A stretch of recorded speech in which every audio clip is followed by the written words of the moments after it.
Welcome to the NCO Journal Sergeant's Time podcast, a new series featuring informal conversations with leaders at all levels, where you'll have the unique chance to learn what makes them tick, what their leadership styles are, and what inspires them. Today we welcome Command Sergeant Major Tammy Everette. Sergeant Major Everette joined the Army in 1996 as an intelligence analyst. During her career, she's held a variety of leadership positions in the intelligence field. She currently serves as Commandant of the NCO Leadership Center of Excellence. It's an honor to have you on the show today, Sergeant Major. Thank you for joining us. Thanks for having me. Let's start this off by talking a little bit about your past. We know now you are the Commandant of the of NCOLCoE, and we just kind of want to bring it back and talk a little bit about what life was like growing up, where you grew up, and what you did back then.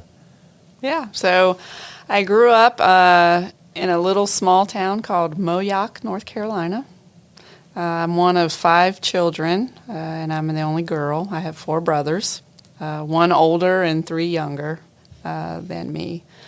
Academics was really important for me in going up through all levels of education. My family was not super wealthy, so my parents drove into us at a very early age that if you want to go to college, you're going to go on your grades. So that made me try really hard in school. I played softball through high school, and then I went off to college. But obviously this is where I ended up, joined the U.S. Army. Life was great. We didn't have a lot, but I grew up in the days where you woke up and ate breakfast and you spent all day outside playing, and then you came home when it was time to eat dinner. And I did that all around the neighborhood, and most of the time in our backyard with my brothers, playing a myriad of things. We used to build forts and climb trees and, all those kind of things. And now you do it for real. Now I do it for real. Is the Army something that you knew that you might do when you were a kid? Absolutely not. No. And I don't mean that in a bad way, right? So my oldest brother actually was supposed to join the Army. So that was the first thing that I really knew about the Army. My grandfather served. He had a lot of issues from Vietnam, so it wasn't really a good portrayal of the Army and life after the Army. So my brother was supposed to join the Army, but a few weeks before high school graduation, he got into a really bad car accident, damaged his shoulder, so he was medically unable to join the Army. Right. I didn't know anything about the Army at all, other than what the recruiter was telling my brother when he came to the house to recruit him, but never on my career path at all, or my life plan at all. So you kind of took the helm for your brother there. I think so. Kind of took his spot. Yeah. How is it that you ended up enlisting in the Army then? Yeah, so I went off to college out of high school. I went to the University of North Carolina at Wilmington. But I was also at the same time pregnant with our first daughter, Jasmine. My husband and I weren't married yet, but we were about to have a child. So it was very difficult for me to go to school and then take care of this baby that I had while I was going to college and trying to work. My husband had served in the Army 4 years and then moved back home to North Carolina, and that's how I met him. So really funny. One night we were just watching TV, and the commercial came on about joining the Army, and I jokingly said, I think I'm just going to join the Army, because it was really hard for us to, very young, we were super young, and trying to raise this baby. It was very hard financially. And then he says, you know what, it's not really a bad idea. He was like, I did it. I can give you some pointers, and if it's something you really want to do, then you should do it. So the next day, I put Jasmine in the stroller, and I pushed the stroller down to the recruiting station, which is strategically placed next to the university, and I went into the recruiting station, and I said, hey, I need a job. That's what I told them. And at first I went to the Air Force recruiter, because in my conversations with my husband, he was like, you probably want to join the Air Force. I think it'd be easier for you. So I went there first, and the first thing the Air Force recruiter asked me was, is this your child? Are you married? And I said, nope, this is my child, but no, my boyfriend at the time, which is now my husband, we're not married. And then they said, well, we can't take you. And then the Army recruiter, who was in the same room, said, but we can, if you come on over here, and then the rest is history. It's funny how the world kind of puts you in this weird trajectory. Yeah. What did you initially enlist as, Sergeant Major? So I've been an intel soldier from the very beginning. I came in as a 96 Bravo, which is all-source intelligence analyst. But over the time, the MOS changed to 35 Fox. So that means we can't ask you any questions about that. But let's get down to the nitty-gritty, though. So what we would like to know is what are the things that inspire you? What inspires you? People. It's people inspire me. People that really want to do more. People that are passionate about what they do, and they just will give you everything that they have to do better for the larger mission. I will tell you, people are the only reason I'm still in the Army. I mean, I love what I do, but it's just the dedication of the people and the teams that I've been, blessed to be a part of that really just keep me going. They inspire me because they make me want to do better. People keep me on my toes too, right? They make sure you're doing all the right things. So I hope to inspire people, but people are my inspiration. Well, let me follow that up. Yeah. Could you tell us a story about somebody in particular who inspired you? Maybe a little story. I have tons. I can give you one, as my first introduction to, what it truly means to be a non-commissioned officer. My first duty station out of AIT, HHB in DeVarty, 1st Cavalry Division. DeVarty's existed before they went away and came back.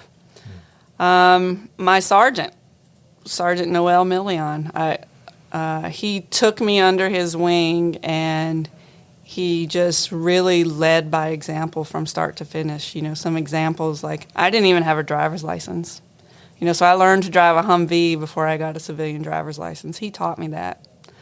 I didn't really understand finances. He, kind of taught me, okay, financial planning. This is how, the money that you have, this is how you pay your rent, this is how to make sure you do all the things you're supposed to do. He's the one who taught me about, correspondence courses and the promotion points system. He got me signed up for, showed me how to sign up for correspondence courses and making sure I was doing them. Checked in on me monthly, set, feasible goals for me to reach. He, did sergeant's time training with me.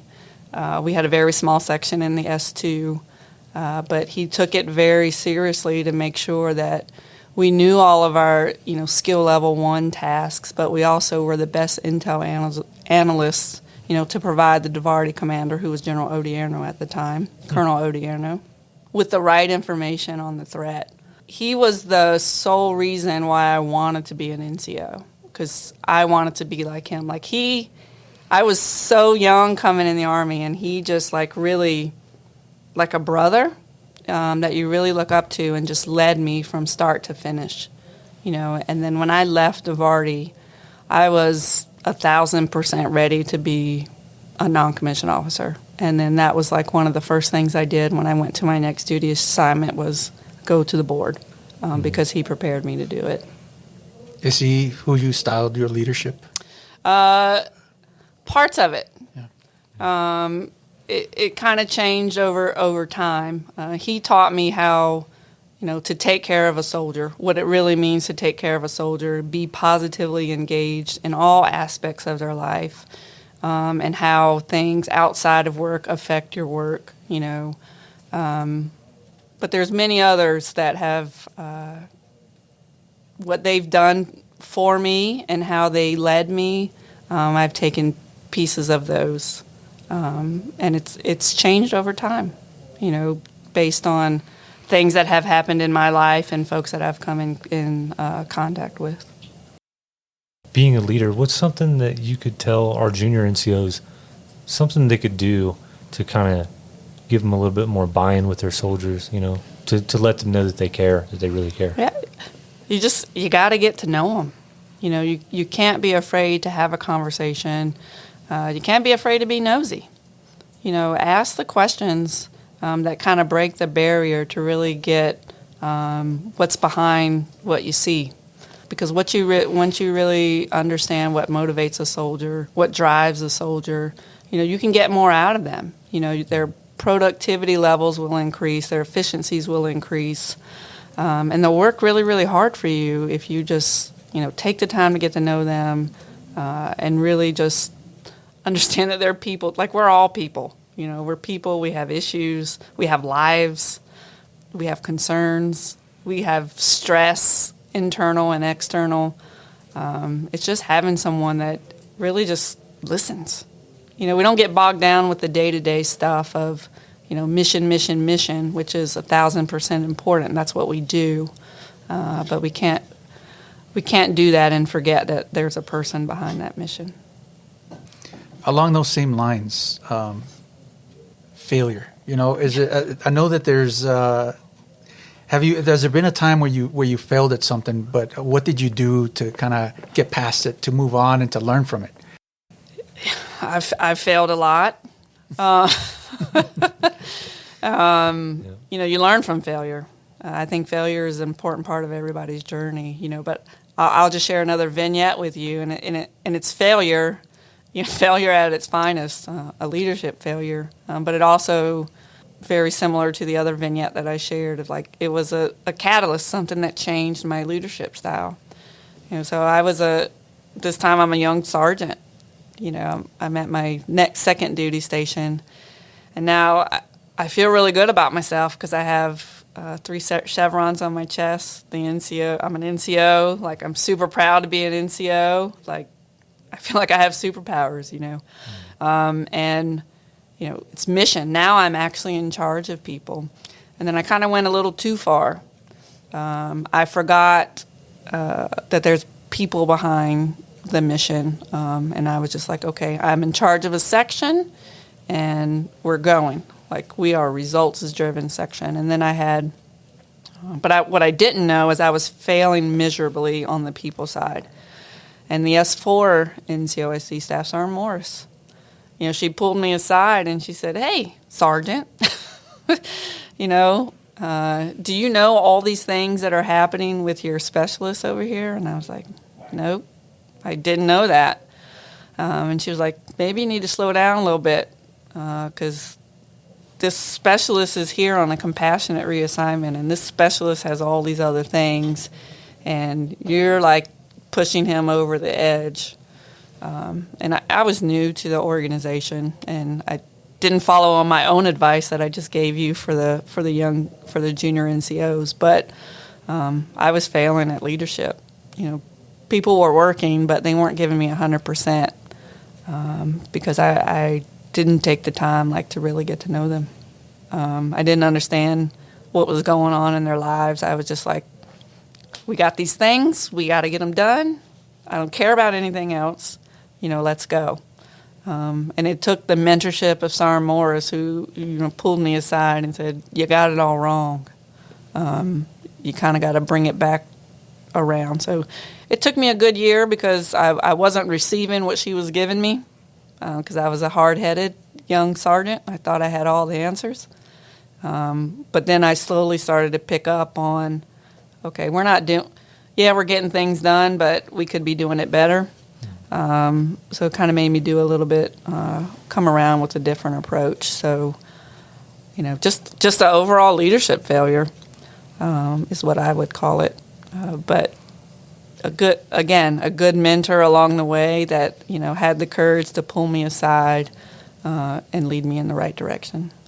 I guess you could always say that youth is wasted on the young, because you're going through, you think you know it all, and then it takes a wake-up call To realize that you still have a lot to learn. Yeah. Even now, I mean, even when you're a command sergeant major, you still don't know it all, right? You got to be humble enough to know that you don't know it all, and then you rely on people on your team to teach you. Well, I feel like with your answer that you gave, which was phenomenal, and a lot of the leaders that we've talked to recently, they always seem to have that same idea of leadership and how if they ever failed, that it was because of those things, that they didn't offer that dignity or respect to a junior soldier at some point in time. Even when I came in, it seemed like some of those leadership traits were very championed, right? So like, oh, he didn't do this, oh, we better get him. You know what I mean? Let's go smoke him or whatever. Nobody asked first, like, hey, are you doing all right? You know what I mean? That never happens, I feel like. And I feel like it's a hard bridge to make sometimes, as to whether it's a people thing or a results thing.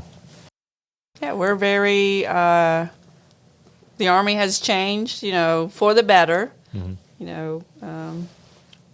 There's lots of debates, if we, have gone too far one way or the other, but we're a performance-oriented culture. We're a results-driven culture. We define our worth and our success in what we accomplish. That doesn't necessarily nest well with how well did you take care of the people under you, right? But we've come around to realize that if you don't take care of the people, performance suffers, results aren't as good as they probably could be. And I think people have always been the bedrock of what we do. I think we're just voicing it now a little bit in a different way. The messaging is a lot different. But you're right, the culture was just different. When I grew up in the Army, you never talked to the first sergeant. If you saw the first sergeant, you ran the other way. The only time you talked to the first sergeant was probably if you were in trouble. The first sergeant was like this godlike figure that you never saw unless you were in trouble, and you never asked to talk to the first sergeant. You had no need to, right? Your first line leader was it for you. And now, as the NCOLCoE sergeant major, I tell folks, if you got an issue, come talk to me. It's very different. One's not wrong. It's just a different time. Just a different underlying culture. Maybe a different type of question for you, Sergeant Major, because I really want your input. To that fact of leading troops with dignity and respect, is there a way that you think that we can quantify that and put it in an evaluation, or some way that we can explain that we did these things? So, there's always we always just give the blanket statement on the values part of your eval, fully supports EO, treats everyone with dignity and respect.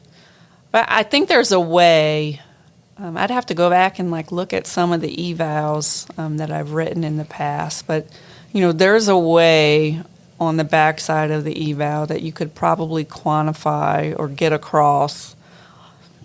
Or maybe it's in the senior rater comments or the rater, bullets of how you actually take care of people.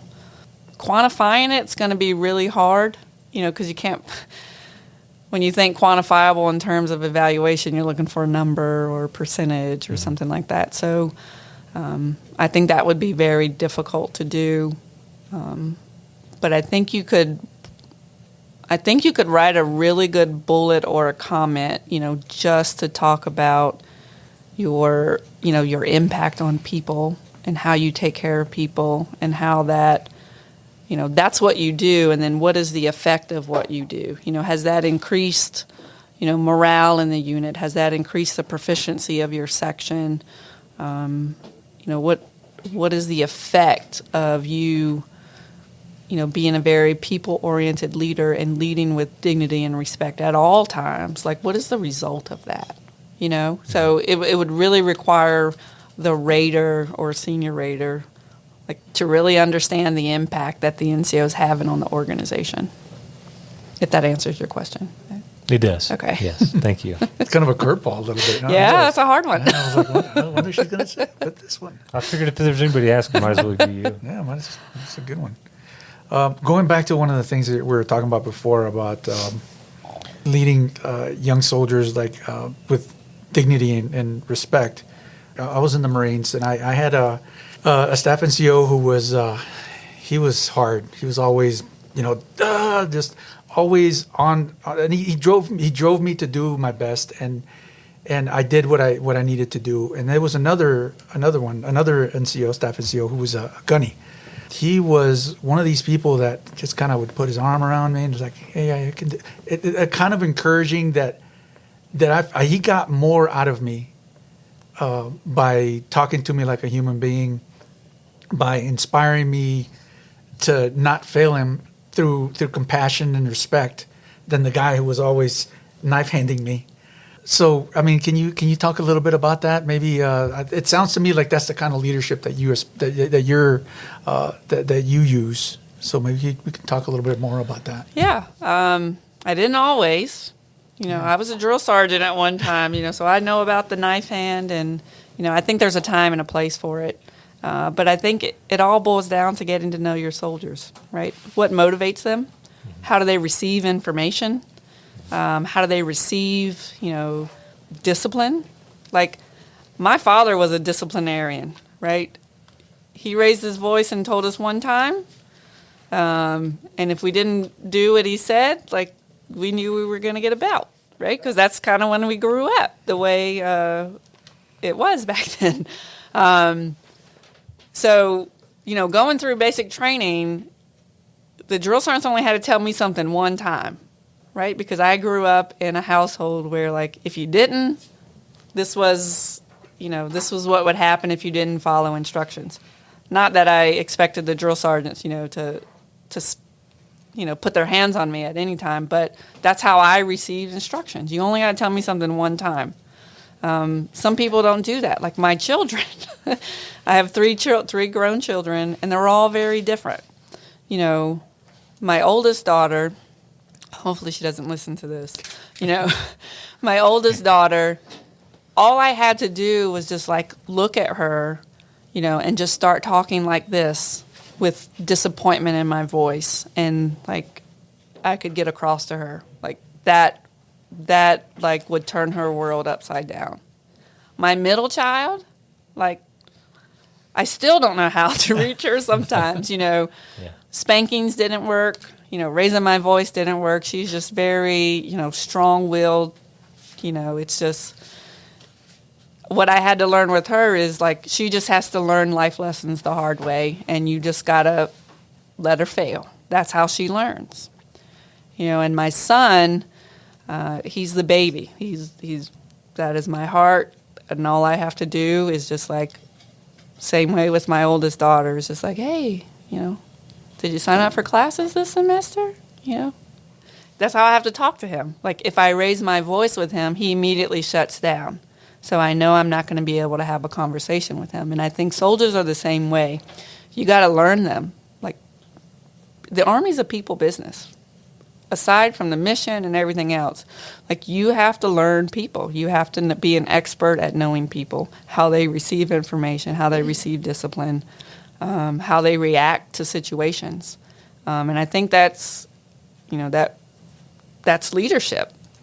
It's just knowing folks. And I don't know if I answered your question. I kind of got off on a tangent talking about my children. No, but I think that you did yeah. because you compared it to something that you've experienced. Yeah, and I it's think just it comes across very, very well. I didn't, there are situations, if you're a drill sergeant, you're in this environment, to teach soldiers discipline. You don't have to, say bad words or, not treat them with dignity and respect, but you give orders, you're very clear, you're very concise, things aren't up for discussion, right? That's okay. Because you're teaching them, and they need to learn the discipline, and they need to understand, the Army writ large. And then when you go to your first duty assignment, you can ask some questions, kind of understand things. But I think if you're in combat, bullets are flying, someone makes a decision, not the time to question it, right? You need to go.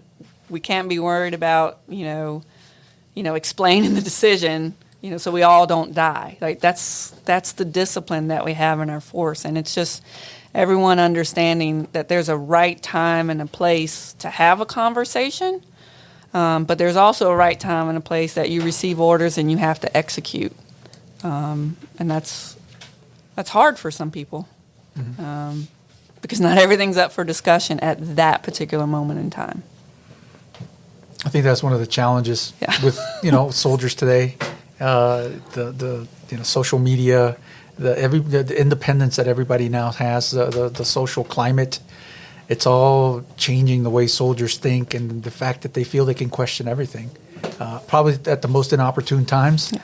But this is still the Army. So it is the Army. The bedrock of our profession is trust, but it's also discipline. And being a truly disciplined force is knowing when the right time is to question something. Mm-hmm.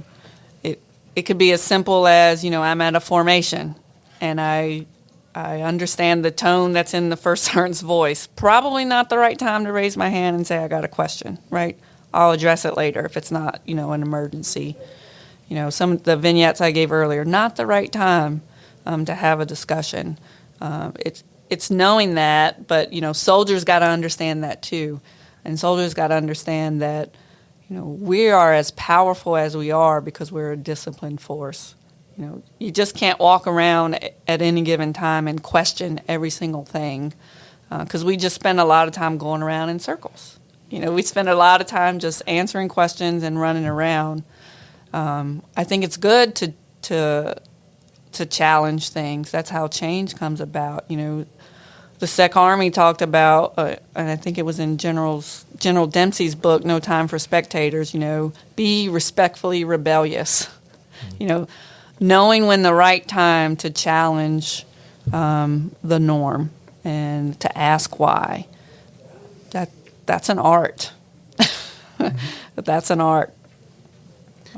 There's an article called "How Do You Set Their Souls on Fire?" It was, I think, in 1991. It came out on the NCO Journal about, and I think ultimately it comes down if you're a good person, you treat people with dignity and respect, and you don't necessarily knife hand when you have to, you don't when you don't need to, you inspire rather than drive. I think ultimately that's how you set their souls on fire. So anyway, I just wanted to throw that out there. No, I think that's great. I mean, it goes with what you were saying. I want every soldier just to be passionate about what they do when they wake up in the morning. And especially non-commissioned officers. I was such a nerd, being an NCO. I was you want to talk about indoctrinated? I felt like I was 100% indoctrinated. I would wake up in the morning and recite the NCO Creed. I felt it with my every being.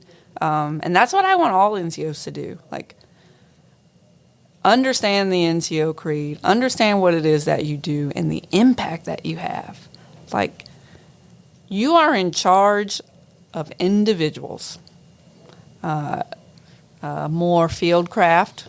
So we're working on solidifying that and getting the program of instruction complete and pushing that across the goal line.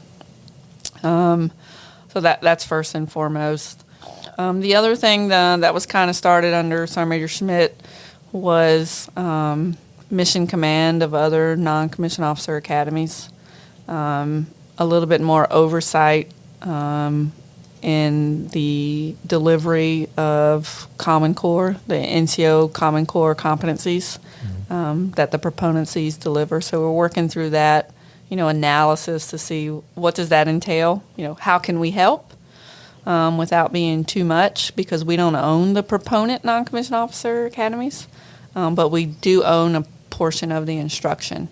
So how can we ensure that it's being delivered by the right modality, the right way, and just being a resource for everyone out there.